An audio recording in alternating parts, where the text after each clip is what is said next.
का सुख संपत्ति हमारे घर पर चला आए और कष्ट मिटे तन का। इतना करेंगे तब हम क्या कहेंगे? ओम जय जगदीश हरि। अब बताइए महाराज, इसके बाद भी कुछ मांगना शेष है? शरीर में कोई कष्ट ना रहे, दुनिया का सब सुख संपत्ति हमको मिल जाए, जिस चीज की कामना करे, जिस फल का ध्यान करे तुरंत प्राप्त हो जाए। जब ऐसी कामना मन में है, अब वहीं पर एक और भक्त खड़ा है प्रहलाद जी जैसा, ऐसे करके कर रहे हैं, एकदम से पूर्ण रूप से निर्लज हो गए हो क्या? बोले अरे भैया काहे कह रहे हो? बोले कि लग रहा है भगवान को कर्ज उर्ज दिए हो, ऐसे मांग रहे हो। अरे अपने भाव को बदलो। बोले कि कैसे?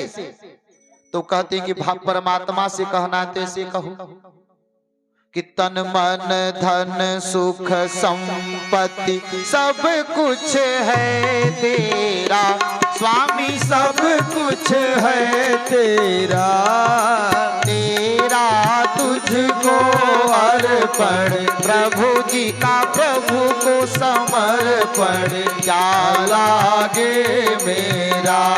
ओम जय जगदीश हरे। यह भी भक्त बात वही कह रहा है। तन कहा ना, कष्ट मिटे तन का। तन कह रहा है कि तन मन धन सुख संपत्ति सब कुछ है तेरा। अगर प्रभु तन में कष्ट रहेगा तो कैसे सेवा करूंगा, इसलिए मेरे तन में कष्ट मत देना। मन में किसी प्रकार का दुख बिनसे मन का, हमारे मन में किसी प्रकार का विकार उत्पन्न नहीं होने देना प्रभु। ध्यान कैसे लगाऊंगा? और सुख संपत्ति धन ऐश्वर्य प्रभु आप जैसा दोगे मैं आपको वैसा प्रसाद चढ़ाऊंगा। कह वही रहा है पर भाव दूसरा है। प्रभु तो भाव का भूखा है ना।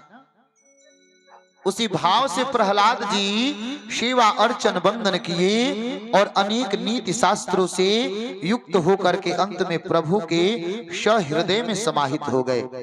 बोलिए प्रेम से वृंदावन बिहारी लाल की जय हो। कर्म का उपदेश देकर के जाते हैं प्रहलाद जी। कहते कि कर से कर्म करहूं विधि नाना, मन राखहूं जहाँ कृपा निधाना। बड़ी प्रसन्नता होती है परीक्षित जी के अंतर मन में। और जब आरंभ में कहे थे ना, याद आ जाती है परीक्षित जी को गुरुदेव आपने कहा कि परमात्मा एक हाथी के लिए, गजेंद्र के लिए, उसके मोक्ष के लिए अंतिम क्षण में आए थे। बड़ी सुनने की इच्छा है, आप उसे सब विस्तार सुनाइए। बोले कि एक त्रिकुट पर्वत है, आप सब भी ध्यान पूर्वक श्रवण करेंगे। सुखदेव जी कहे कि परीक्षित एक त्रिकुट पर्वत है, उस पर्वत पर सभी संभ्रांत जीव वास करते हैं, वहीं पर एक गज हाथी भी निवास करता है। गजेंद्र 100 पत्नियां हैं, 1000 पुत्र हैं, तो आप जोड़ लीजिए कितने नाती पोते होंगे। 1000 पुत्रों का विवाह हुआ तो कितने बहुएं आई, मतलब बहुसंख्यक है ना। उसको अपने बल का अभिमान है। जब आगे चलता तो सिंह व्याघ्र भी मार्ग छोड़ देते कि गजेंद्र आ रहा है, क्योंकि यह है 100 पुत्र हैं,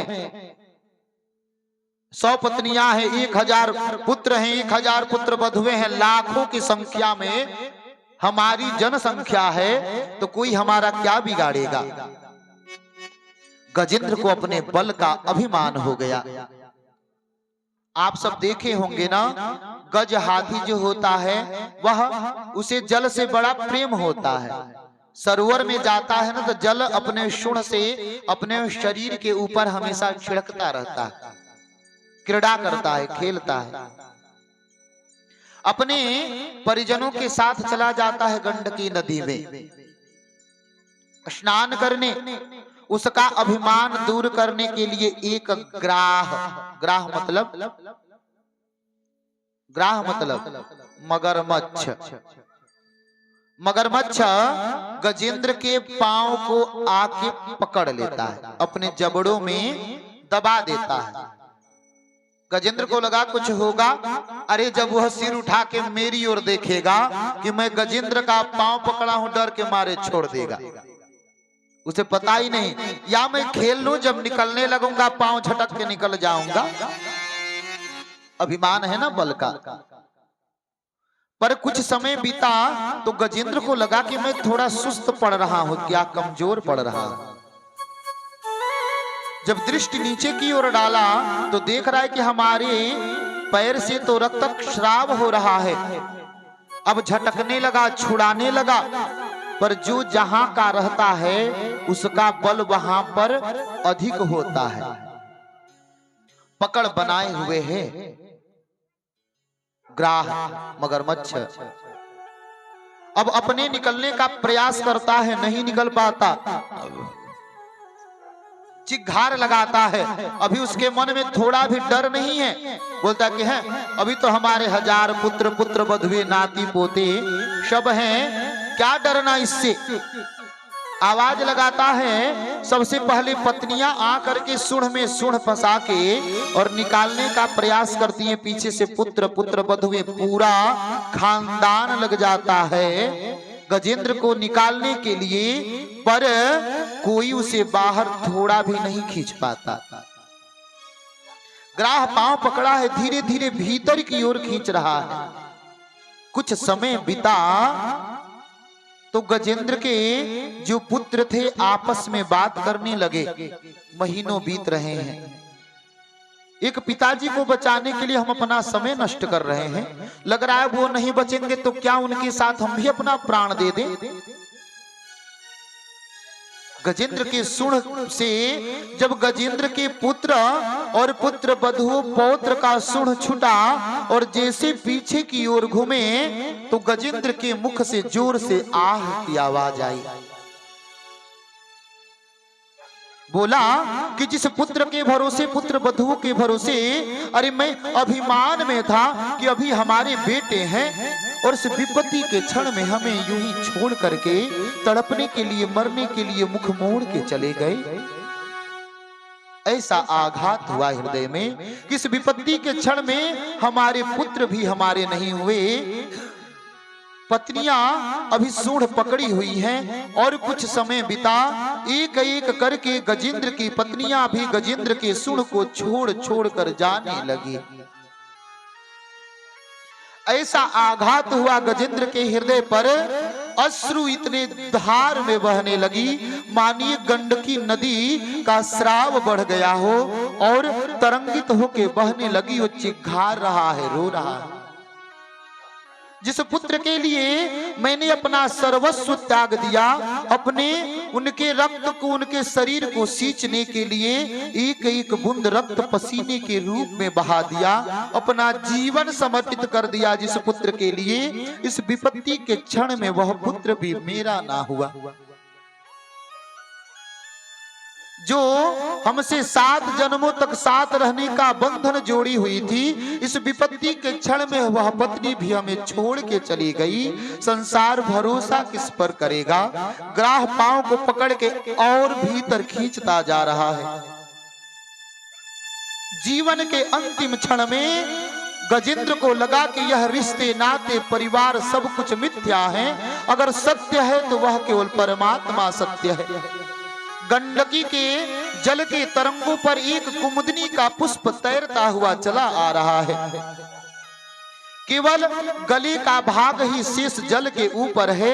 अपने सूंड से उस कमल के पुष्प को लपेट करके ऊपर दिखा करके गजेंद्र कहता है, हे परमात्मा, इस विपत्ति के क्षण में मातृत्व की ममता रखने वाला, पिता का स्नेह रखने वाला अगर कोई है तो वह तुम हो, दूसरा और कोई नहीं।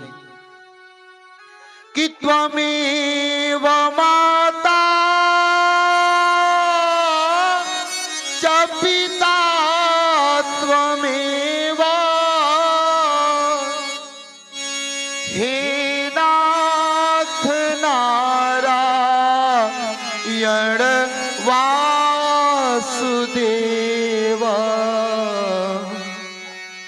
कहता है कि इस विपत्ति के क्षण में प्रभु मातृ की ममता देने वाले, पिता के समान सहारा देने वाले तुम ही हो नारायण, तुम्हारे सिवा दूसरा और कोई नहीं है।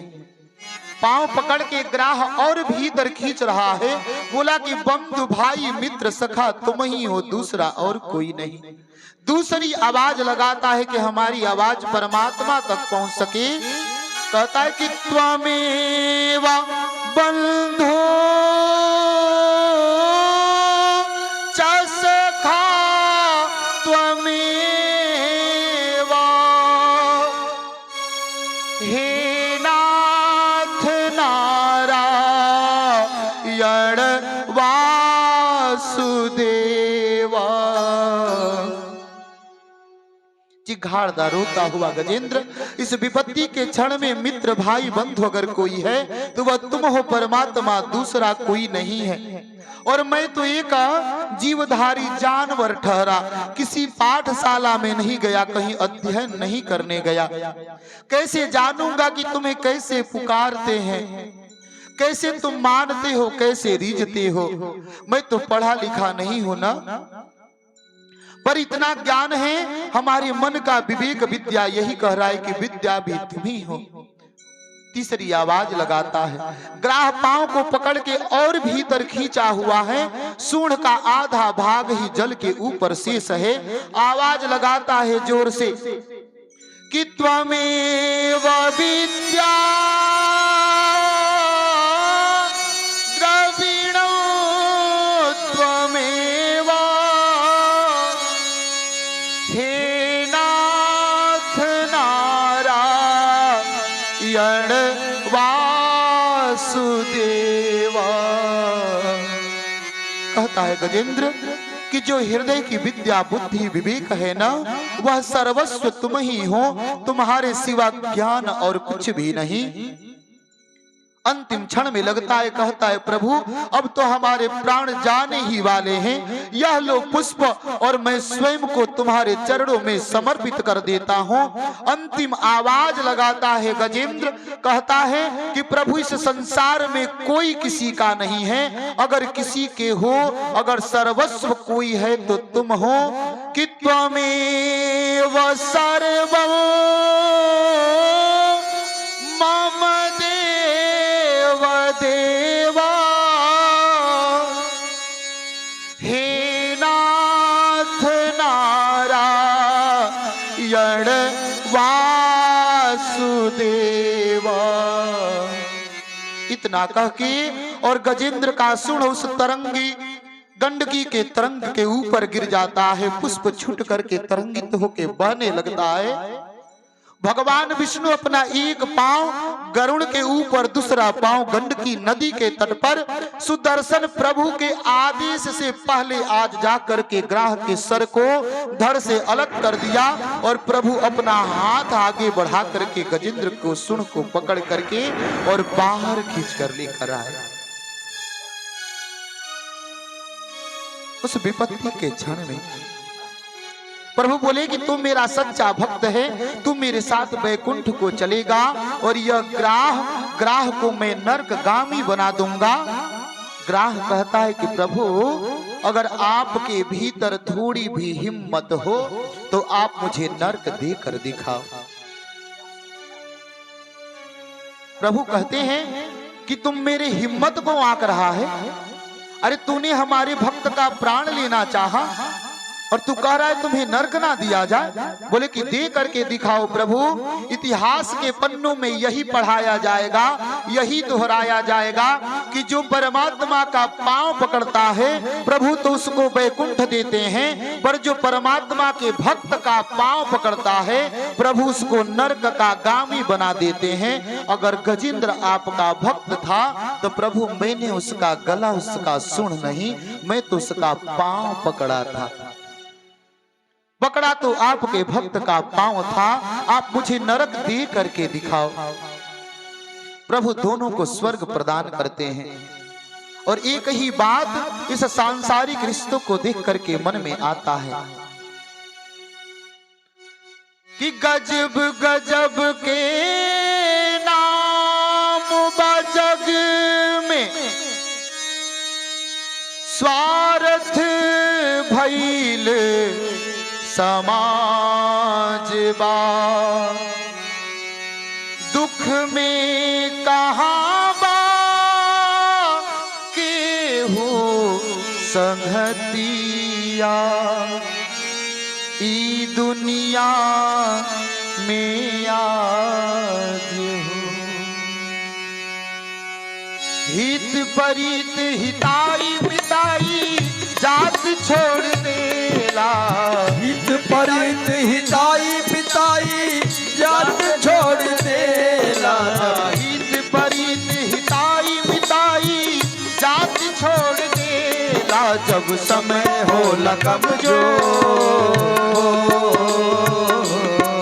जब समय होला कमजोर तो हर कोई साथ छोड़ देला, जब समय तो हर कोई साथ छोड़ देला। हित परित हिताई मिताई जात छोड़ देला, हित परित हिताई मिताई जात छोड़ देला, जब समय होला कमजोर हो, जब समय होला कमजोर तो हर कोई साथ छोड़ देला, साथ छोड़ देला, जब समय होला कमजोर तो हर कोई साथ छोड़ देला, साथ छोड़ देला।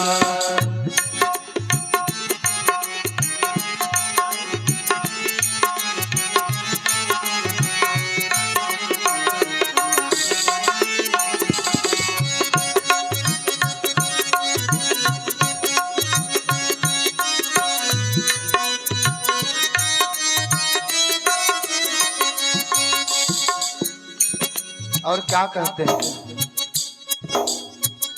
बनला के 10 गो साथी बिगड़ला के कोई ना, आपन बनैबा कैसे केहू तहार होई ना, बनला के 10 गो साथी बिगड़ला के कोई ना, आपन बनैबा कैसे केहू तोहार होई ना, बनला के 10 गो साथी बिगड़ला के कोई ना, आपन बनैबा कैसे केहू तहार होई ना, बनला के 10 गो साथी बिगड़ला के कोई ना, आपन बनैबा कैसे केहू तोहार होई ना। के हाथ में हाथ हाथ से हाथ छोड़ देला, भाई के हाथ में हाथ हाथ में हाथ छोड़ देला, के हाथ में हाथ हाथ से हाथ छोड़ देला, जब समय हो